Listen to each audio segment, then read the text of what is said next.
बात करते हैं इस चैप्टर में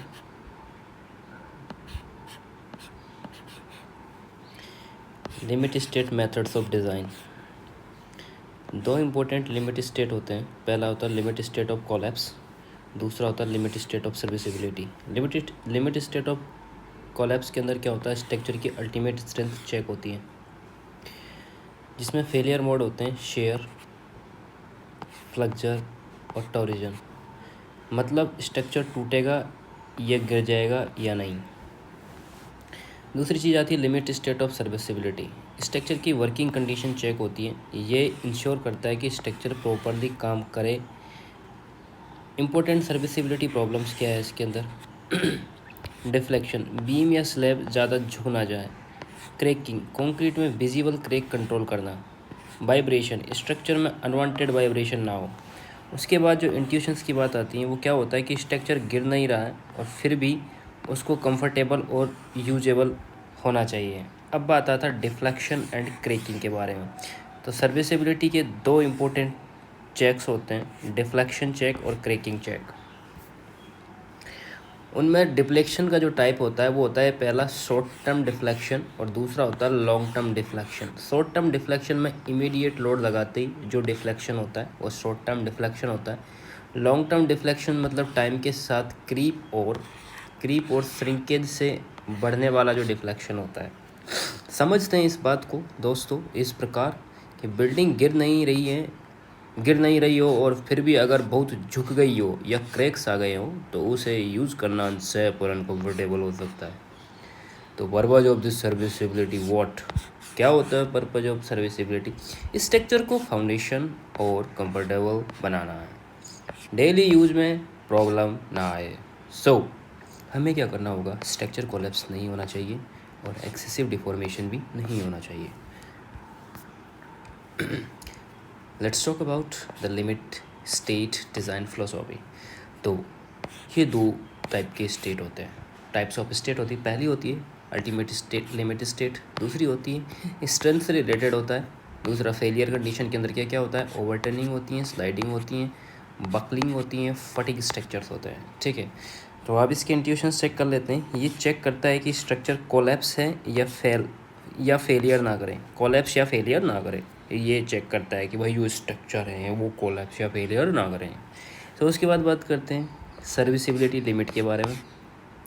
तो स्ट्रक्चर की यूजेबिलिटी चेक करता है। सर्विसिबिलिटी प्रॉब्लम जैसे डिफ्लेक्शन, क्रैकिंग एंड वाइब्रेशन क्या कहता है। इसके बाद इसका मतलब समझते हैं कि स्ट्रक्चर सेफ हो सकता है पर अगर ज़्यादा झुक रहा है या क्रैक आ रहे हैं तो यूज़ करना अनकंफर्टेबल हो जाता है। अब बात करते हैं purpose of limit state method. ये सेफ्टी इंश्योर करना इसका पर्पज है, सर्विसिबिलिटी इंश्योर करना इसका पर्पज है, स्ट्रक्चर अपना इंटेंडेंट फंक्शन सेटिस्फाई कर परफॉर्म करें, ये इसका पर्पज है। Use of limit state method, high strength concrete और स्टील यूज करने से सेक्शन स्मॉलर हो गए हैं, इसलिए डिफ्लेक्शन और क्रैकिंग चेक इम्पोर्टेंट हो गया है। प्रोविजंस देख लेते हैं। हर स्ट्रक्चर में डिफ्लेक्शन और क्रैक विड्थ इंडिविजुअली चेक करना ज़रूरी नहीं है। अगर कोड रिकमेंडेशन फॉलो हो तो ही चेक रिक्वायर्ड नहीं है, चेक रिक्वायर्ड नहीं है। अगर कोड ने रिकमेंडेशन कर रखा है तो चेक रिक्वायर्ड नहीं है। एक्सेप्शनल, जब लोड हैवी हो like dead load plus live load तो डिफ्लेक्शन और चेक कैलकुलेशन ज़रूरी होती हैं। एक नोट दे रखा है, स्ट्रक्चर मोस्टली फेल इन सर्विसिबिलिटी ना कि सेफ्टी फेलियर में। प्रोविज़न एक और दे रखा है क्लोज 35.11, तो डिज़ाइन में रिलेवेंट लिमिट स्टेट कंसिडर करना ज़रूरी होता है। दूसरा दे रखा है डिफ्लेक्शन लिमिट। नेक्स्ट दे रखा है crack width limit state. Close 8 में ड्यूरेबिलिटी कंसिडरेशन दे रखा है, स्टेबिलिटी अगेंस्ट ओवरटर्निंग और स्लाइडिंग 20 में और 21 में फायर रेजिस्टेंस दे रखा है। अब बात करते हैं प्रेजेंट इंपॉर्टेंट के बारे में। हाई ग्रेड कंक्रीट और स्टील यूज़ होने से सेक्शन थिनर हो गए हैं, सर्विस लोड पर ज़्यादा स्ट्रेस हो गया है, इसलिए डिफ्लेक्शन, क्रैक विड्थ और वाइब्रेशन के कंट्रोल और भी इम्पोर्टेंट हो गए हैं। अब नेक्स्ट बात करते हैं limit state of serviceability deflection. तो purpose of deflection limit, aesthetic, psychological comfort. अगर बीम स्लैब ज़्यादा झुक गए हो तो लोगों को अनसेफ फील होता है। कंट्रोल ऑफ क्रैक विड्थ की बात करें तो एक्सेसिव डिफ्लेक्शन से कंक्रीट में क्रैक बढ़ जाते हैं।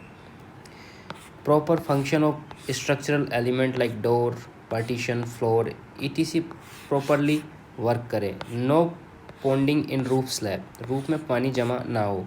स्ट्रक्चर गिर ना रहा हो फिर भी अगर ज़्यादा झुक रहा हो तो बिल्डिंग अनकम्फर्टेबल रहेगी या कंफर्टेबल नहीं रहेगी। शॉर्ट टर्म डिफ्लेक्शन की बात करते हैं। इसकी डेफिनेशन होती है कंक्रीट कास्टिंग के बाद सर्विस लोड लगाते ही जो इमीडिएट डिफ्लेक्शन होता है। Factor affecting the short term deflection, कौन कौन से फैक्टर हैं? Live load, magnitude and distribution. Load जितना ज़्यादा होगा डिफ्लेक्शन उतना ज़्यादा होगा। Span and type of structure, span बड़ा होगा तो बीम ज़्यादा झुकेगा। उसके बाद में आता है क्रॉस सेक्शन एरिया, सेक्शन बड़ा होगा तो स्टिफनेस ज़्यादा होगी। रिइंफोर्समेंट अमाउंट एंड स्ट्रेस की बात करते हैं तो स्टील रिइंफोर्समेंट डिफ्लेक्शन को कंट्रोल करता है। Strength of concrete and steel, higher strength material से स्टिफनेस बढ़ती है। अमाउंट ऑफ क्रैक डेवलप होता है, क्रैक ज़्यादा होंगे तो स्टिफनेस कम हो जाएगी। ये मोस्टली लोड और स्ट्रक्चरल स्टिफनेस पर डिपेंड करता है। अब बात करते हैं लॉन्ग टर्म डिफ्लेक्शन की, जो इसकी डेफिनेशन होती है टाइम के साथ होने वाला डिफ्लेक्शन मेनली क्रीप और श्रिंकेज की वजह से होता है। दूसरा आता है लॉन्ग टर्म डिफ्लेक्शन, 2 से 3 टाइम्स शॉर्ट टर्म डिफ्लेक्शन होता है। Factor affecting the long term deflection, humidity, temperature during curing, age of concrete at loading and concrete properties. Aggregate type and size होता है, वाटर सीमेंट रेशो होता है, member size होती हैं, amount of compressive steel होती है। Concrete time के साथ डिफॉर्म होता रहता है, इसलिए लॉन्ग टर्म डिफ्लेक्शन बढ़ जाता है। तो बात करते हैं अब कंट्रोल और डिफ्लेक्शन की। तो क्लॉज 32.2 के अंदर मैक्सिमम फाइनल डिफ्लेक्शन जो दे रखा है, मैक्सिमम फाइनल डिफ्लेक्शन जो रखा है वो शुड नॉट एक्सीड नहीं होना चाहिए span by 250। Include effect of creep, shrinkage और temperature as cast level of the support of floor, roof और other horizontal structure member. Next आता है कंट्रोल ऑफ डिफ्लेक्शन। तो आईएस कोड प्रोविजन में क्या बोलता है कंट्रोल और डिफ्लेक्शन के बारे में कि डिफ्लेक्शन लिमिट स्पेसिफाइड की जाए ताकि स्ट्रक्चर सर्विसेबल रहे।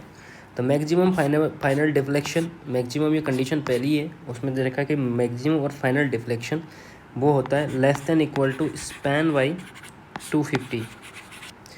ये इंक्लूड लॉन्ग टर्म इफेक्ट्स होते हैं क्रीप, श्रिंकेज और टेम्परेचर। जो मेजरमेंट होता है H cast level from support, level of support से मेजर किया जाता है। दूसरा आता है डिफ्लेक्शन और कंस्ट्रक्शन, डिफ्लेक्शन आफ्टर कंस्ट्रक्शन।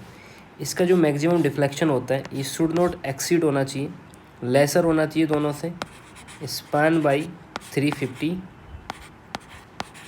और 20 mm। कब? Deflection after construction. इसके अंदर टेम्परेचर, क्रीप, श्रिंकेज इंक्लूडेड होता है।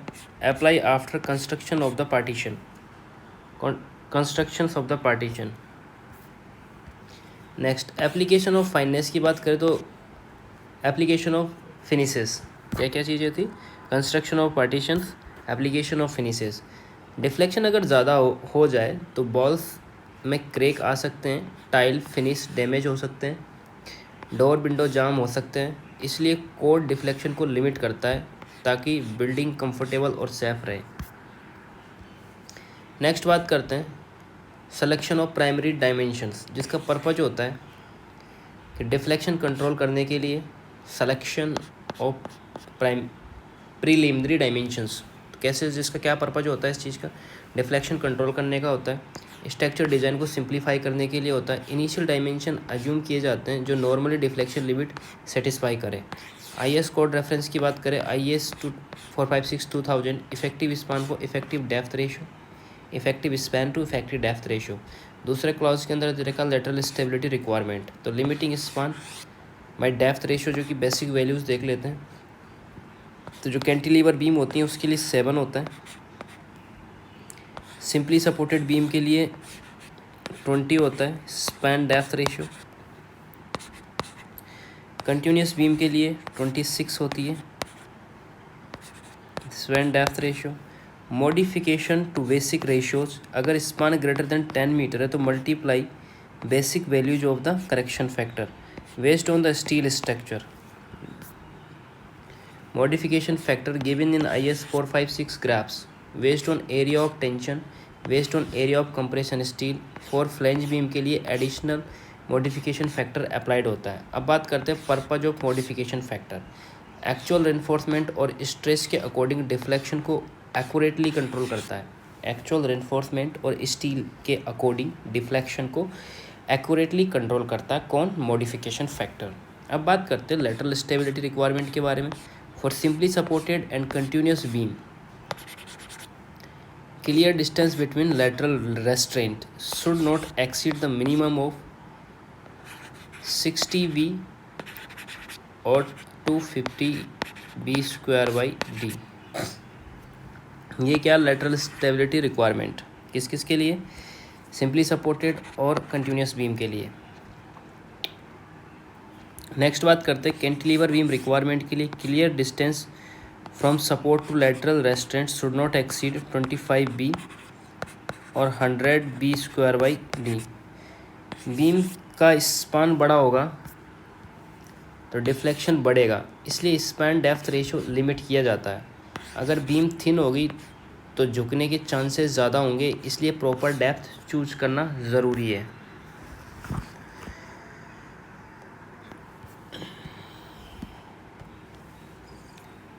अब बात करते हैं प्रेडिक्शन ऑफ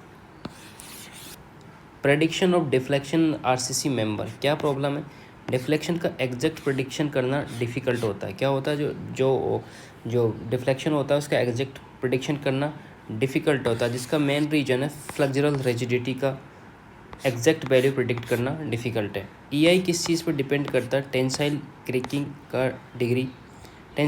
का डिग्री, फ्लेक्सुरल रेनफोर्समेंट का अमाउंट और कंक्रीट का मॉडुलस ऑफ इलास्टिसिटी और कंक्रीट का मॉडुलस ऑफ रप्चर पर ये ईआई डिपेंडेंट हैं.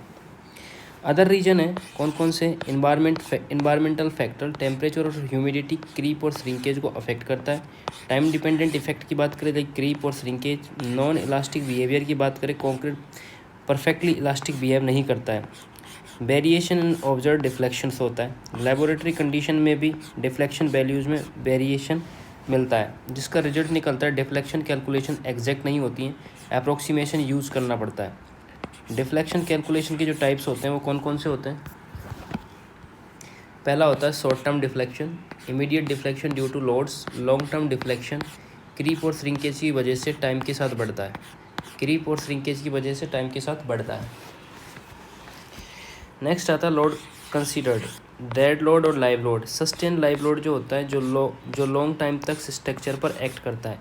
फाइनल कंक्लूजन इसका जो निकल के आता है वो ये कि डिफ्लेक्शन कैलकुलेशन कॉम्प्लेक्स होती हैं एंड एग्जैक्ट प्रेडिक्शन पॉसिबल नहीं है, इसलिए इंजीनियरिंग डिज़ाइन में अप्रोक्सीमेशन और कोड प्रोविजन यूज़ किए जाते हैं.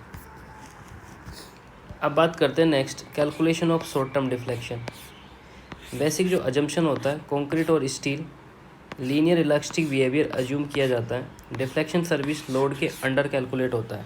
जो इंपॉर्टेंट पैरामीटर्स होते हैं इसके कौन कौन से होते हैं? फ्लेक्सुरल रिजिडिटी, ई जो होता है modulus of elasticity of concrete होता है, आई जो होता है second moment of inner area होता है. अब बात करते हैं modulus of elasticity of concrete के बारे में. IS 456/2000 जिसका फॉर्मूला होता है E = 5000 √FC होता है. अर्लियर कोड में जो E = कितना था? 5700 FC. मोमेंट ऑफ इनर्शिया की बात करें, डिपेंड ऑन होता है reinforcement amount, flexural cracking, bending movement, modulus of rupture of concrete होता है. प्रोविजन की बात करें एनेक्सर C के अंदर, step of calculating short term deflection. Effective movement of inertia क्या है? L effective use in calculation like LCR greater than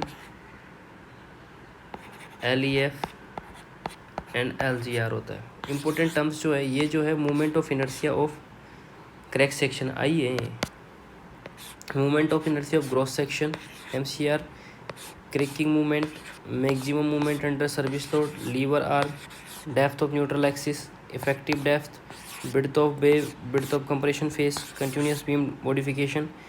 IG ICR M values modified किए जाते हैं. कैसे? XC K1 x1 plus x2 divide by 2 plus 1 minus K1 into x0 होता है।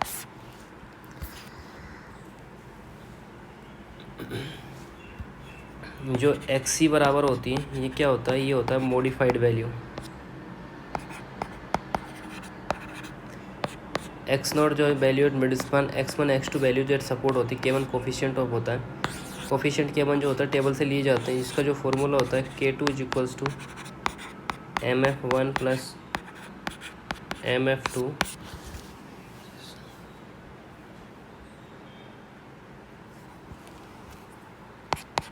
K2 बराबर होता है mf1 mf2 divide by mf1 mf2 plus m1 और m2 होता है। एडिशनल शॉर्ट टर्म डिफ्लेक्शन की लाइव लोड को ड्यू टू सेपरेट कैलकुलेट किया जाता है, क्योंकि फ्लेक्चुअल रिजिडिटी EI लोड के साथ चेंज होती है। RCC बिहेवियर नॉन लीनियर होता है। फाइनल डिफ्लेक्शन लोड जो होता है deflection due to dead load plus live load होता है, minus deflection due to dead load only होता है। ये आगे से पढ़ेंगे।